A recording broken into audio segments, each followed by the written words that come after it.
Hey guys, in this video I will show you how to configure email notifications in a Jira Cloud project. Alright, so let's begin with the video. To get started, navigate to the specific project you want to adjust. Once you're inside the project, look for the three dots next to the project name. Click on them and choose Space Settings, which is where all configuration options are located. Inside Project Settings, find the Notifications section. Click it, and you'll see another option labeled Settings. This leads you into the main area where notification rules are managed. Now, head to the Notification section and click Add Notification.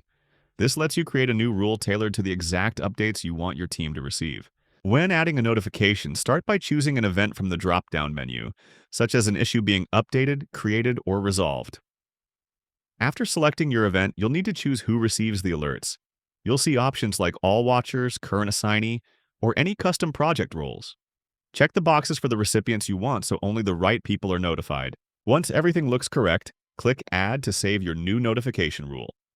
It will appear in the list below, and future actions that match your event will trigger those notifications automatically. If you ever need to make changes, find the event you want to modify in the list and click the three dots beside it. Choose Edit to adjust the rule just like before. You can change recipients by checking or unchecking roles such as watchers or assignees. After reviewing your choices, click Save so your updates apply going forward, and that's it. So that is how you can configure email notifications in a Jira Cloud project. So that's all for this video. Thanks.